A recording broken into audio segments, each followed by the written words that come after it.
Hello guys, welcome back to my channel. पिछली video में हमने वर्किंग कैपिटल के मीनिंग, ऑब्जेक्टिव्स और उसके इफ़ेक्टिव वर्किंग कैपिटल मैनेजमेंट क्या होता है इसके बारे में पढ़ा था। इस वीडियो में हम प्लानिंग ऑफ वर्किंग कैपिटल, मतलब कि हम वर्किंग कैपिटल की प्लानिंग किस तरह से करते हैं। मतलब मेनली वर्किंग कैपिटल हमारा होता क्या है। वर्किंग कैपिटल हमारी जो डे टू डे यूज़ की जाते हैं बिजनेस के अंदर, मतलब इसके अंदर क्या होता है कि कंपनी को कम से कम इतना कैश फ्लो बना के रखना चाहिए कंपनी के अंदर, जिससे वो अपनी करंट लायबिलिटीज़ को टाइम पर पे कर सके। मतलब इसके अंदर हम करंट एसेट्स में से करंट लायबिलिटीज़ को मैनेज कर दे तो हमारी वर्किंग कैपिटल निकलती है। ये कैश फ्लो पर बेस होती है वर्किंग कैपिटल जो हमारे होते हैं। तो इसके अंदर हम इस वीडियो के अंदर हम प्लानिंग ऑफ वर्किंग कैपिटल पढ़ेंगे। मतलब बिजनेस जो होता है उसको किस तरह से उसकी वर्किंग कैपिटल की जो रिक्वायरमेंट्स होती है उनको प्लान करना पड़ता है। मतलब किस तरह से वो प्लान करें अपनी वर्किंग कैपिटल रिक्वायरमेंट्स का। सबसे पहला पॉइंट है इसके अंदर एक्सेस फ्यूचर फंड रिक्वायरमेंट्स। मतलब एक बिजनेस है, उसको फ्यूचर में कितने फ़ंड की मतलब कितने फ़ंड की ज़रूरत है उसका पता लगाना चाहिए सबसे पहले, कि भाई उसको कितना फ़ंड चाहिए, कहाँ से उसको लेना पड़ेगा वो फ़ंड। इस सब चीज़ों के बारे में पता लगाना चाहिए। उसके जो फ्यूचर फंड होता है, मतलब उसको लॉन्ग टर्म जो गोल होते हैं कंपनी के वो भी, ताकि उसके फुलफ़िल हो सके। कहीं ना कहीं वर्किंग कैपिटल उसके लिए भी ज़रूरी होती है। शॉर्ट टर्म के लिए तो ज़रूरी है ही बहुत ज़्यादा। तो उसको गोल्स के अकॉर्डिंग अपने फंड्स की रिक्वायरमेंट्स को देखना चाहिए कि उसे नया प्लांट लगाना है या क्या करना है, कितनी रिक्वायरमेंट्स है उसके अकॉर्डिंग। सेकंड पॉइंट हमारा compute the working capital according to business need. मतलब कि बिजनेस के अंदर जिस चीज़ की नीड है उसके अकॉर्डिंग उसको वर्किंग कैपिटल निकालनी चाहिए कि भाई कितनी वर्किंग कैपिटल चाहिए उसे बिजनेस के अंदर। मान लो उसको फ्यूचर के अंदर कोई भी उसे प्लांट लगाना है कंपनी के अंदर, तो उसके हिसाब से उसे लॉन्ग टर्म में क्या है कि ज़्यादा फंड की रिक्वायरमेंट्स होगी। तो वो देखेगा कि उसको वो फंड्स कहाँ कहाँ से मिलेंगे, तो उसके हिसाब से उसे वर्किंग कैपिटल को निकालना चाहिए बिजनेस के अंदर, बिजनेस नीड के अकॉर्डिंग।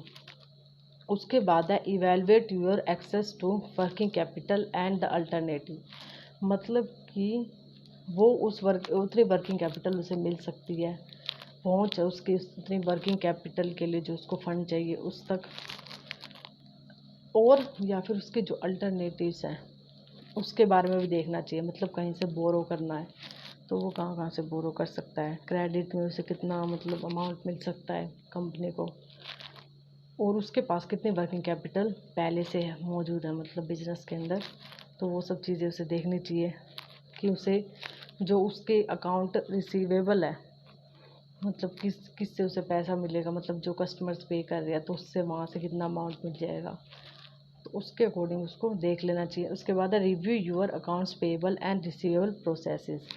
मतलब कि जो कंपनी के अंदर जो अकाउंट्स पेबल हो गए, मतलब कि वो जो कंपनी जो लायबिलिटीज़ पे कर रही है उसके प्रोसेस क्या है, रिसीवेबल्स है उसके प्रोसेस क्या है, मतलब जो रिसीव करिए कस्टमर से तो वो किस तरह से रिसीव करेगी है, वो प्रोसेस उसे देखना चाहिए। मतलब इसमें क्या होता है कि जैसे कि इलेक्ट्रॉनिक मोड से वो इन्वॉइस भेज रही है कस्टमर के पास, और जो पे कर रही है वो भी टाइम टू टाइम कर रही है नहीं कर रही, सप्लायर्स के साथ कैसे रिलेशन है कंपनी के, तो वो सब चीज़ें उसे उसको ध्यान से जांच पड़ताल उसकी कर लेनी चाहिए, देख लेना चाहिए। उसके बाद है don't eat up cash, use borrowings और क्रेडिट फैसिलिटीज़। मतलब कि जो वर्किंग कैपिटल रिक्वायरमेंट्स के अंदर जो कंपनी है उसको जो कैश है उसको सारा कैश को मतलब यूज़ नहीं करना चाहिए। जो भी उसे मान ली कस्टमर से रिसीव हो रहा है उसको कुछ ना कुछ जो है बोरोइंग्स और क्रेडिट फैसिलिटीज़ का भी यूज़ कर लेना चाहिए अपने नीड के अकॉर्डिंग। मतलब बाहर से कुछ ना कुछ पैसे वो उधार पे भी ले सकती है, अगर उसे मतलब जो इंटरेस्ट रेट ठीक लगती है कहीं से, अगर उसको मिल सकता है उतना पैसा फंड अवेलेबल हो सकता है तो वो वहाँ से भी ले सकती है। और जो कैश अवेलेबल है उसको वर्किंग कैपिटल को भी देखना चाहिए। मतलब कि उसको जो कैश यूज़ कर दिया है ना बिजनेस के अंदर, जो भी कोई भी कंपनी है वो, तो उसको देख लेना चाहिए कि कुछ ना कुछ उसकी जो वर्किंग कैपिटल है वो मतलब कुछ तो बची हुई होनी चाहिए, जितने वो अपने जो भी पेमेंट्स है लायबिलिटीज़ है उनको पूरा कर सके। मतलब मिनिमम वर्किंग कैपिटल उसे बना के रखनी चाहिए कंपनी के अंदर कम से कम, मतलब जो उसकी लायबिलिटीज़ को मैनेज कर सके। इतना कैश फ्लो तो उस कंपनी के अंदर होना ही चाहिए। चाहे और अगर नहीं है तो वो कुछ उधार भी ले सकते हैं कंपनी, ज़रूरी नहीं कि सारा कैश को ही यूज़ करे, वर्किंग कैपिटल के लिए भी बचा सकती है। उसके बाद हमारा लास्ट पॉइंट है test and update the plan regularly. मतलब उस कंपनी को क्या करना चाहिए, अपनी वर्किंग कैपिटल जैसे उसने देख ली कि कितनी है अवेलेबल है उसके पास जितनी वर्किंग कैपिटल, तो उसको देखना चाहिए कि उसी के अकॉर्डिंग ही प्लान को अपडेट कर देना चाहिए कि कहाँ से उसको वर्किंग कैपिटल लेनी है। अगर उसके पास अवेलेबल है तो वो क्रेडिट और जो ये बोरोइंग्स है उसको इतनी रिक्वायरमेंट्स नहीं होती है, तो उसको उसी के अकॉर्डिंग अपडेट करते रहना चाहिए अपना प्लान अकॉर्डिंगली। या फिर उसको कहीं और से भी पैसा मिल सकता है बाई चांस मान लो, या फिर कस्टमर्स का कुछ पेंडिंग पड़ा हुआ तो उसके हिसाब से वो अपने प्लान को भी अपडेट कर सकती है। मतलब कितना अमाउंट उसको मतलब ज़रूरत बची हुई है उतना ले सकती है, तो उसी के अकॉर्डिंग टेस्ट करना चाहिए और अपडेट करना चाहिए वर्किंग कैपिटल को, प्लान को रोज़ देखना चाहिए कि भाई जो वर्किंग कैपिटल है उसका मतलब ढंग से वो लायबिलिटीज़ को पे भी कर पा रही है या नहीं कर पा रही। जो उसके पास वर्किंग कैपिटल उसकी ज़रूरत है जो वर्किंग कैपिटल की वो फुलफ़िल हो पा रही है या नहीं हो पा रही, उसके अकॉर्डिंग प्लान में चेंज भी कर सकती है वो। अगर उसको कोई भी प्लान ठीक लग रहा है तो वो उसका भी यूज़ कर सकती है, क्योंकि वर्किंग कैपिटल जो होती है हमारे बिज़नेस के अंदर बहुत ज़्यादा इंपॉर्टेंट चीज़ होती है। अगर कैश फ्लो किसी कंपनी के अंदर इतना नहीं होगा तो वो अपनी लायबिलिटीज़ को पे नहीं कर पाएगी, जो कि बहुत ज़्यादा इंपॉर्टेंट है। और इसकी वजह से कंपनी जो है उसका टेक ओवर भी हो सकता है या फिर मर्जर भी हो सकता है, तो उसी के अकॉर्डिंग भी उसको प्लान को रेगुलरली चेक करना चाहिए, अपडेट कर देना चाहिए अगर किसी कंपनी के साथ ऐसा हो रहा है। अगर उसका मर्जर या एक्विजिशन हो रहा है, कोई कंपनी ले रही है, तो उसकी वर्किंग कैपिटल पर भी इफ़ेक्ट पड़ेगा, तो उसके अकॉर्डिंग उसका प्लान भी चेंज हो सकता है।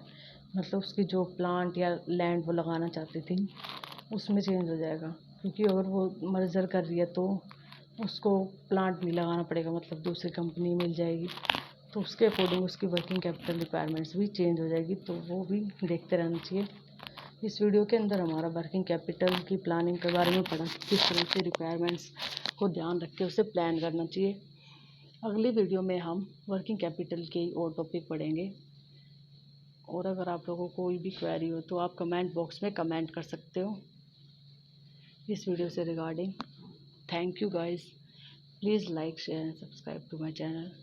if you like the video, please like the video and share, ताकि अदर्स भी इस वीडियो को देख सके और ज़्यादा से ज़्यादा लोगों तक पहुंच सके। Thank you.